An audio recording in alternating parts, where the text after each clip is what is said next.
image moko awa na komi na image moko ata na komi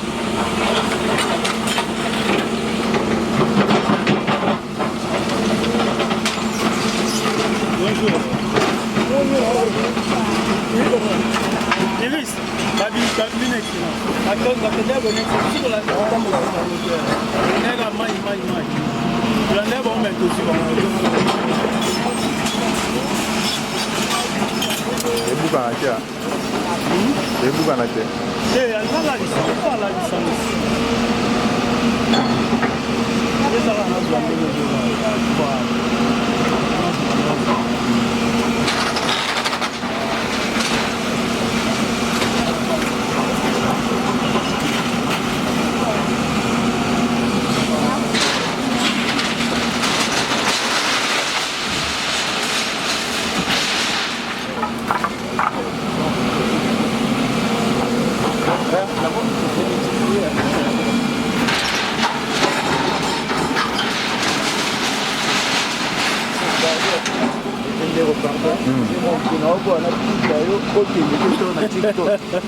Ponga senga ka pardon c'est la teacher.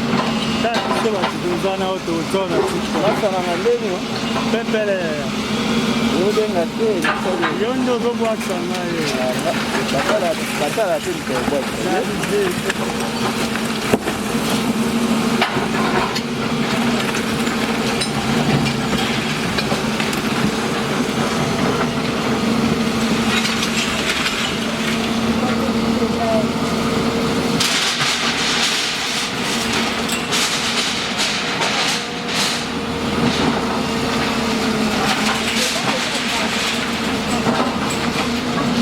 Tonga na pon.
Abat balo bate.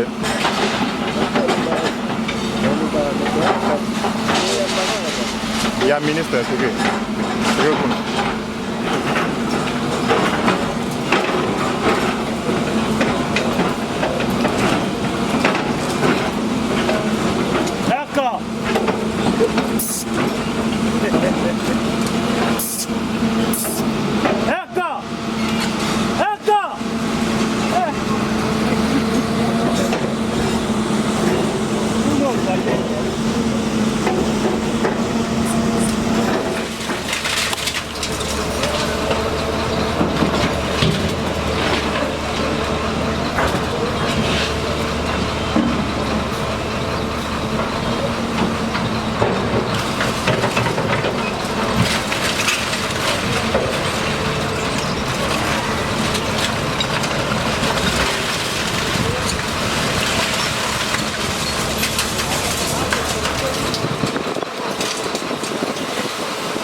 Macron a préparé qui coup. Emmanuel Macron. Ou à Liboso, si vous allez vous souvenir, Ezali Makambo a permis qu'il y a pays, un organisme, na biso tozala ngwa. SADC, EAC, na Union africaine. Va créer sommet. Sommet en va créer qui? Objectif est toujours bazwa kaka ba benda Tshisekedi aya pembe na bango parce que on se rend compte que il y a quelque chose qui se cache entre les relations France avec le Rwanda et aussi avec les États-Unis. Balinga yo ba benda président Tshisekedi soka komi na makambo na bango ba s'incliner ye na ba posa na bango. Le chef de l'État a refusé. Ba yena vidéoconférence mususu. Tant que na vidéoconférence, la vidéoconférence le chef de l'État a été déterminé. Maintenant, tant que tu es na Nations Unies, Emmanuel Macron a profité de président Tshisekedi. Tant que tu na boka président Tshisekedi, basololi, de Emmanuel Macron a une initiative pour créer une conférence humanitaire. La conférence humanitaire il a créé l'objectif est anime. Bafandisaka président Tshisekedi na Paul Kagame ici Kamoko. Parce que la France est déjà perdant. Les Français sont déjà perdant. Baza perdant na nyonso. Négé baza perdant.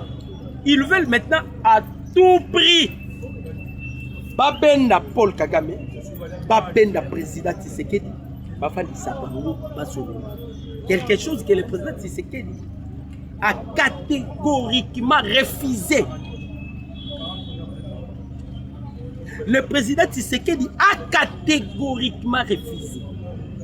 Alors, quand on a une conférence humanitaire, vous imaginez conférence humanitaire, les deux pays déjà, seulement les deux pays africains déjà invités. La République démocratique du Congo et le Rwanda. C'est-à-dire, la médiation, mais ils sont incapables de faire la médiation.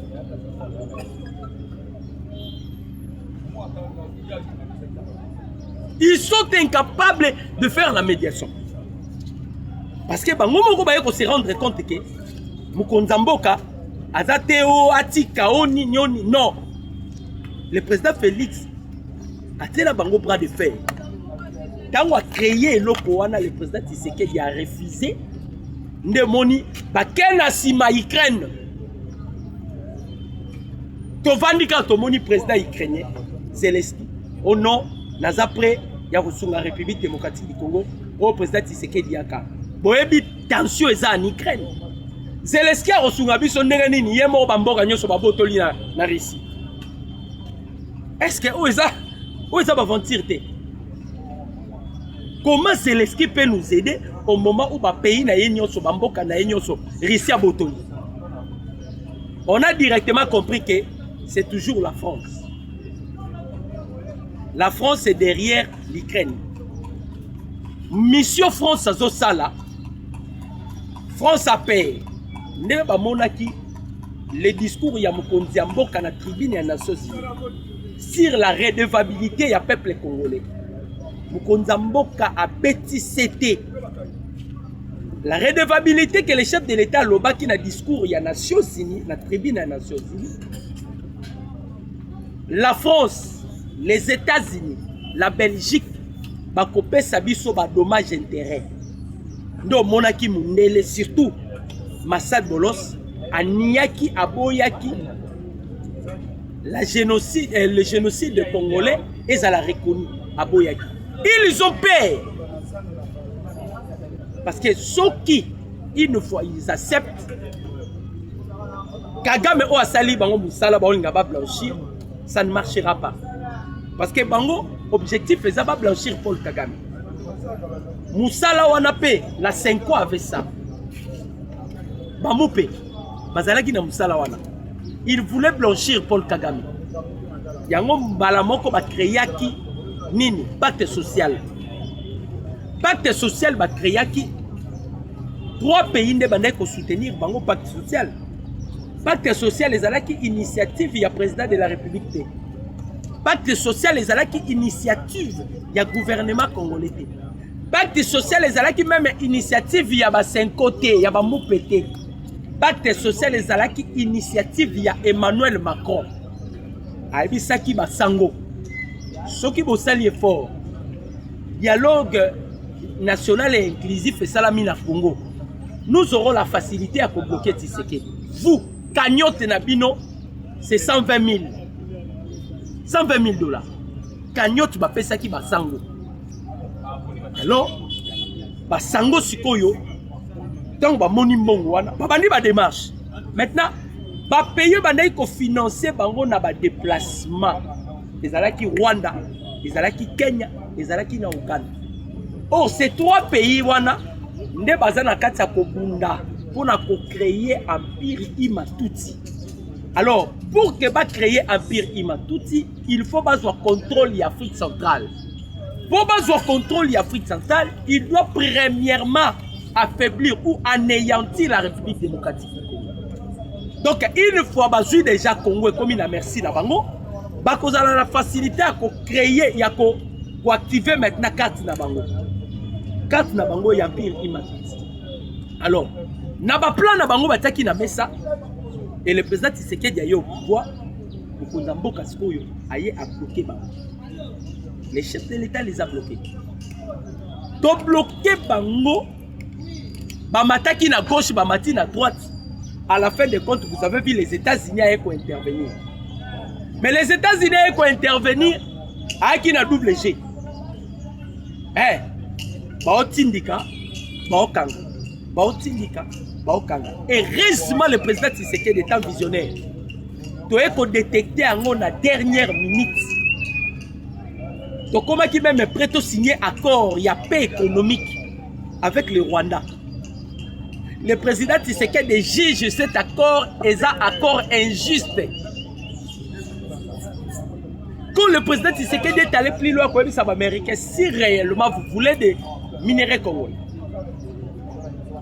préalable ya Yamboza, Bobimisa, ba troupe rwandaise au sol congolais. Bobimisa, ba troupe rwandaise au sol. L'opération devait s'effectuer le 1er octobre. Moutaye Kobebisa calcul wana nyoso c'est Massad Bolos. Pour l'intérêt naïe. Massad Bolos ndaye Kobebisa ngo pour l'intérêt naïe. Il fait partie à bloc ya Baobasang. Azwa qui pression tellement makasi na batunaye ba collaborateur naye ba mafie.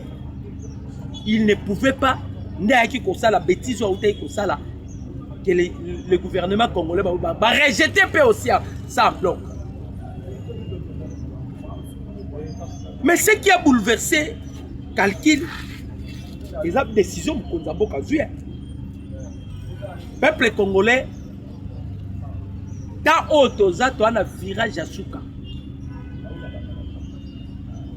Virage Otoza, nango bandeko ba congolais. Et conflit où les a tellement persistantes. Moutou a cause la makasité à Okende. Hey. Moutou a cause la makasité na conflit oyo à Okende.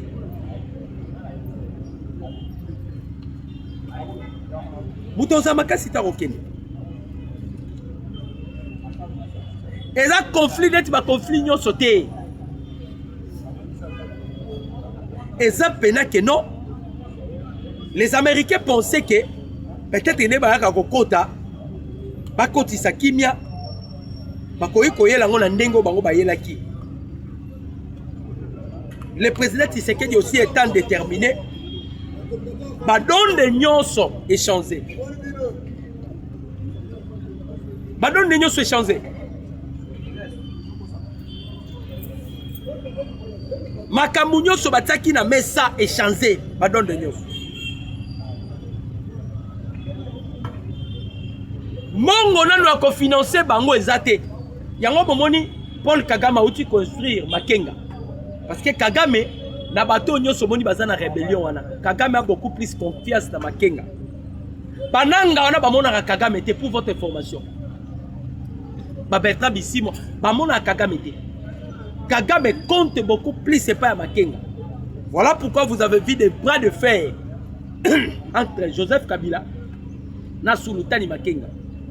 À ce qui concerne le leadership, Kagame a confiance beaucoup plus c'est pas à Makenga que pas à Bamususu wana. Kagame a instruit Makenga. Makamunini Kagame a ebisi Makenga. Kagame a ebisi Makenga boye. Et Makenga pendant a donné l'instruction pas à Nanga. C'est-à-dire, Kagame a instruit à Makenga et Makenga a instruit à Nanga d'exiger aux écoles publiques le versement obligatoire de 11% du salaire de chaque enseignant, soit $2500 en moyenne par école, afin de financer la guerre terroriste qu'ils mènent sur le territoire congolais. Nous avons sous occupation là-bas. Parce que Bango Bataki Espoir et pas Mundele. Mundele Boyi. Mundele a travaillé à n'a perdu. Parce qu'on se rendre compte que malgré le financement de Bisso, si c'est que des a déterminé, Boyi n'a pas bêtise. Si c'est qu'il est déterminé, malgré le financement de Bisso.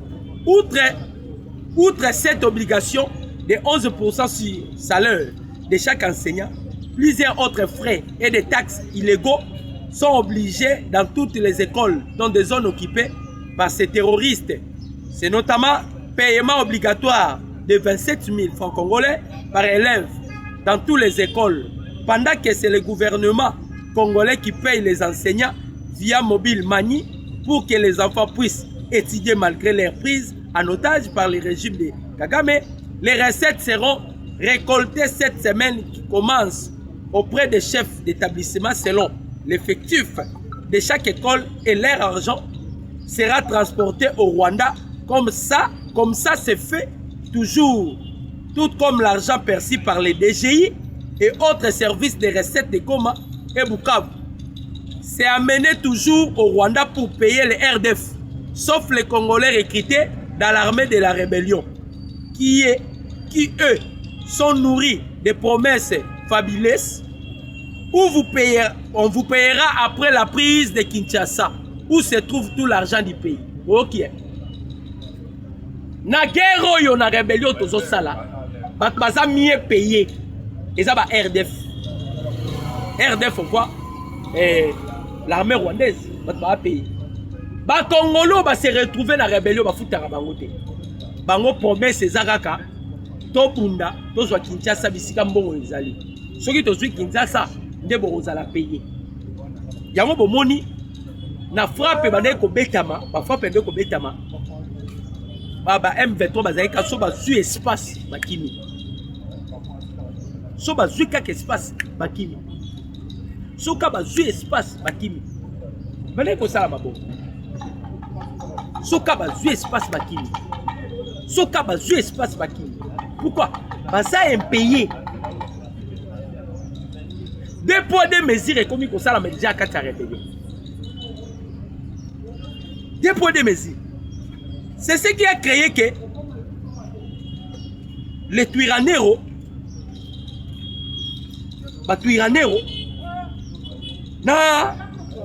M23, maintenant ils sont en difficulté. Twirannero et le M23, bah oui, au Canada sous-té. Et ça pendant au Pessi Mwambo à Boyi. Bazo au Canada. Bazo au Canada, makambu ya mbongo zo boma bango. Andeo ya makambu ya mbongo.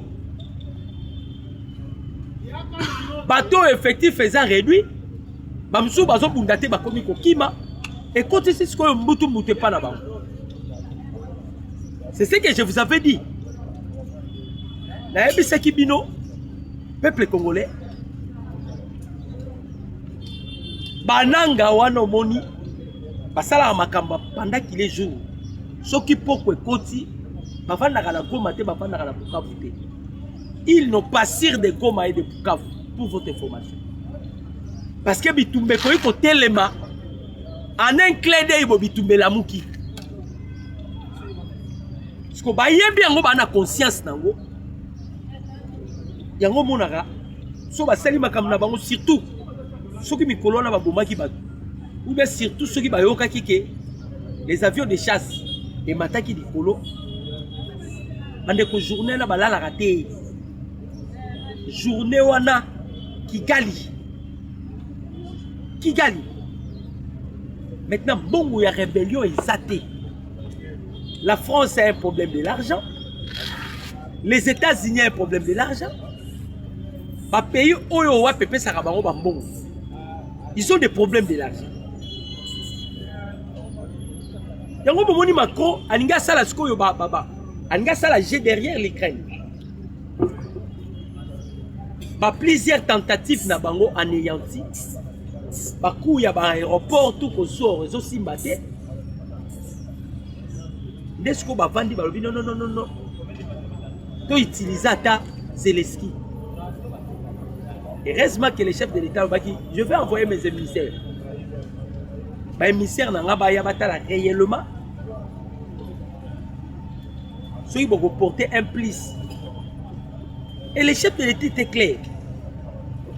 Vous savez que tu as bloqué Chine pendant 8 mois.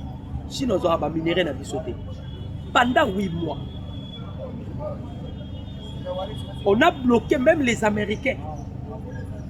Dans le discours, chef de l'État, c'est clair. Le discours, le président de la République démocratique du Congo affirme que son pays est prêt à fournir aux États-Unis les réserves stratégiques de cobalt. Mais seulement si Washington contribue à assurer la paix dans l'est du pays.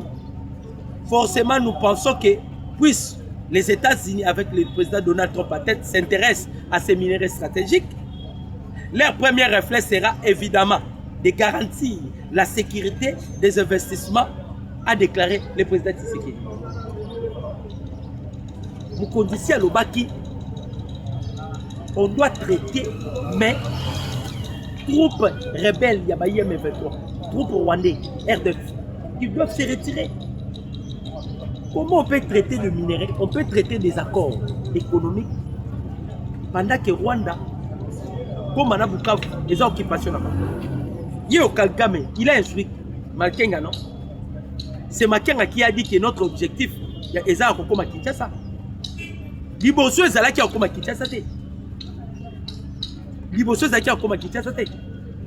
Liboso Ezala qui, ceux qui basent comme on a Bukavu, ils vont asphyxier le président Tshisekedi. Point de dialogue, ton négociation. Et tant que tu as un discours à Mkonzamboka, alors que négociation est athée. On peut baser option, il faut pas Kinshasa. Surtout que Joseph Kabila, il est condamné. Baya Kinshasa pour baluka bazo ngisation Kabila la pouvoir. Nèg bazo rêver kaka. Parce que les rêves est permis. Nèg bazo rêver, les rêves est permis. Mais est-ce que les rêves là Ekosimba. Les rêves est permis, on n'en discute pas. Mais est-ce que les rêves vont Ekosimba? Et ça ne m'a pas tout la sikoyo. Ce qui te le baisser les bras. Bateau banga qui va manipuler biso na niveau vous ne pouvez pas imaginer. Ce qui te le baisser kaka les bras. Que ce soit les États-Unis, que ce soit les Rwandais. Rapport de force, il y a président Tshisekedi qui a changé badone. Même leur plan à ce qui concerne l'Est de la République. Madame Nabango est comme inachevé. Inachevé pourquoi? Parce que rapport de force est à niveau l'école. Quand me compter dans l'armée, on va créer qui infiltration. Kagame compté na ba fan qui tombe. Oh bazali batu ya batu na ba balo travailler na bango. Et ba ko sala babiloko nyoso bando sala Donc ils avaient planifié Bamaka. Mando planifié Makambo. Mando planifié Naba Foki Tumba. Et heureusement, Ndambala la raté. Et puis Mina Poissa. Et puis Mina Poissa. Parce que confusion totale, les a nini, peuple congolais. Le président Tshisekedi a besoin de Simate. Kagame pas bien besoin de directement tous zonga. Et c'est que Herman Cohen a banda koloba. Makam la biso na Rwanda, il faut qu'il y ait la gueule. Il y a un boyo qui déjà. Banani. Bateau il y a TV5. Banda de koloba ke. Ndé toza boye. Tout le monde a déjà que bientôt la guerre va se déclencher entre la République démocratique du Congo et le Rwanda. Et puis, ce qui guerre rwandais s'est déclenché. Ce qui guerre rwandais s'est déclenché. Peut-être Batma Obama Moto va aux alatés. Hein? Batma Obama Moto va aux alatés. Les Congos ont bien posé un simate. Paul Kagame pas le bien posé un simate. D'ailleurs, Jekme Chaban, pour la poursuite à ce qui concerne Makam Biso, il y a droit de l'homme. Jekme Chaban est à Genève. Qu'est-ce qu'il est allé faire dans Genève? C'est ce que je vais quand même lire. Parce que tu as Kende, na niveau pour convaincre P. Conseil, il y a droit de l'homme. Conseil à droit de l'homme. Tozo Kende, Yako, Doki. Ezalaka Kleboa. Kleboa. Ah, Tozo Ebisabino. Tellement Moukonzambo Kalobi que plus rien ne sera comme avant. C'est-à-dire, Ezagi na époque Mogo Boye, Congo Bandero Salandeli. Congo sera zui minéré na yazo pesa, a hypothéquer minéré. Azali ko tenir compte de que minéraux to pesi makambozo le kana Congo Boye. To bandero tenir compte balobi eloko wana ezali susute. Ça c'est na discours ya Mkonzamboka. Et l'Okoana est à l'issue. Cette fois-ci, premièrement, c'est l'intérêt du Congo. C'est l'intérêt du Congo. Balobi, les Congo et les Rwandais ne signeront pas un accord économique de paix cette semaine. Le président Tshisekedi fait un message clé aux Américains. Il est prêt de fournir les réserves stratégiques de Colbert. Mais, Torosa la Siko cette fois-ci a fait Torosa l'affaire n'a pas trop. Biso bino bo pesi biso peto pesi bino. Eza lisu soutende to banaye kozwa. Toyeka to lokoti bo non. Eza sou bongote. Les affaires ça devient maintenant que bino bo pesi biso peto pesi bino. Nde bomoni Mkonzamboka ebisi bango papa makambo ya liboso ezana no ba troupe rwandais na sol congolais babino. Il faut babino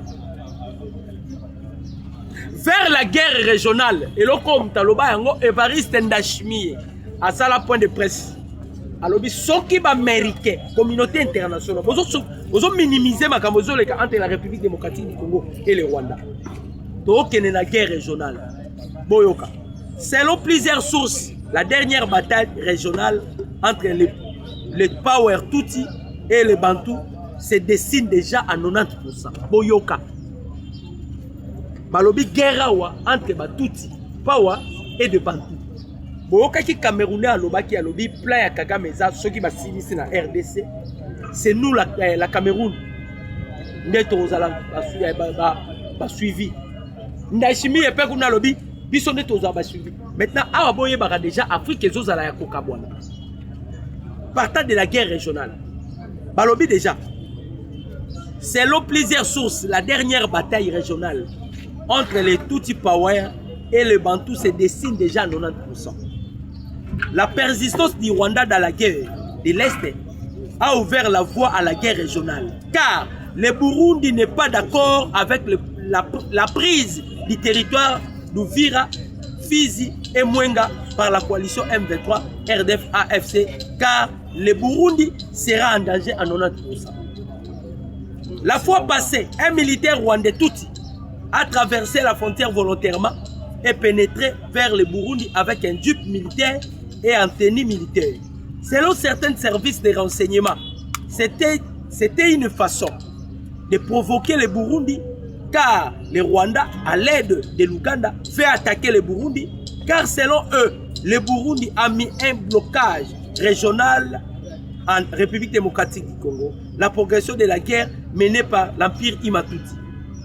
Après avoir compris le plan du Rwanda et l'Ouganda, le Burundi et la Tanzanie se sont mis d'accord de combattre le Rwanda et l'Ouganda à cas de quelconque attaque contre le Burundi. Vous voyez maintenant place Tozokeni. Place Tozokeni. Voici c'est pourquoi ces derniers jours, les services de renseignement rwandais et l'Ouganda ont fabriqué un faux militaire, un soi-disant capitaine tanzanien qui a fait un discours de semer la confusion dans l'armée tanzanienne. Et la population, le soi-disant plan de prendre le pouvoir par l'armée tanzanienne. Tout ça, ils veulent semer les troubles à Tanzanie pour que lorsqu'ils vont éclater la guerre contre le Burundi, la Tanzanie ne peut plus intervenir pendant qu'ils sont dans les troubles. J'espère que on dit maintenant le plan où ils ont concis. La guerre régionale se pointe à l'horizon. Pourquoi? Ndachimi ici à Ebisanga Babindele. Ah, que ce soit les États-Unis, que ce soit le Conseil de sécurité des Nations Unies, parce qu'ils sont incapables de faire Kagame. Ils ont peur de Kagame. Donc, le seul homme fort dans la minute, c'est le président Tshisekedi qui fait face avec Paul Kagame. Parce que Tshisekedi a été américain. Donc, on signe accord mon côté, comme avocat, il faut la libérer. Il faut garantir le peuple congolais la sécurité dans toute l'étendue de la République démocratique du Congo. On a des devoirs à domicile. Devoirs à domicile. Pendant que les Américains ont rêvé, Tanzanie et Burundi ont se préparé déjà. Dans le Baki Nabino, plan ya Paul Kagame. Tango Bauti, Kagame Bauti na Uganda. Aye mai. Kagame c'est un Tutsi Ougandais. Voici na yaza Tutsi Burundais. Tuti Ougandais nyonso et Tuti Burundais nyonso. Ya Burundi bakota Rwanda Kagame ndobo mabango. C'est ce qui a fait que Tuti wana nyonso bakima bakamere c'est Tuti. Abutama na Changungu. C'est Rwandais. Abutama na Changungu kamere. Bakima awande ba ekotanga wana ba matata poli. Maintenant qu'est-ce que Kagame veut? Kagame balinga bazwa mabele na betela bino li solo lokwa bango bazaka na mabele te parce que Rwanda ezalaka ba twa na ba utu. Balinga bazwa mabele. Mabele na bango bali bazwa ndenge ni ba conquérir Kivu na biso. Ndenge Bill Clinton appelait ça. Alors plan on a tellement batiaki yango na mesa, ça n'a pas tenu. Ils veulent maintenant faire la guerre avec la République démocratique du Congo. Bazana makambu ya ba cyclisme na bango. Basi ba décida ki soki basilisi makambu ya cyclisme na bango, ils vont attaquer. C'est ce que le président Félix fait de l'autre côté, ils ont préparé armée. Donc on a préparé armée, on a profité na ba trêve humanitaire, na ba makambu ya Doha, to la li to moni ba Qatarais. Babengi biso lisusu pona ba pour parler to continuer ba poser. Vous blaguez avec les Congolais. Hein? Mutabani ba ventir oyo Libanais oyo ya membre AS Bola oyo. Massad Bolos, conseiller à Donald Trump. Vous pensez que Tshisekedi a la mouki boye, vous jouez avec Tshisekedi. Vous voulez peut-être Tshisekedi des AGR, pour jouer pour nous. Et ça même vous avez vu l'Allemagne. Oh, nous sommes contre la condamnation de Joseph Kabila. Ah, parce que nous sommes des Allemands. Parce que Kabila, c'est un Allemand qu'on a condamné. Ah, nous vous blagué. Président Tshisekedi, niveau même le Congo. Toi, l'issue na Bobanga et l'autre côté. On peut affronter tout. Sauf rien.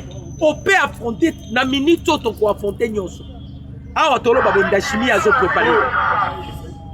Ndachimi azo préparé. Na minute Tanzanie azo préparé. C'est-à-dire, c'est déjà la division, il y a EAC. L'Afrique est déjà divisée.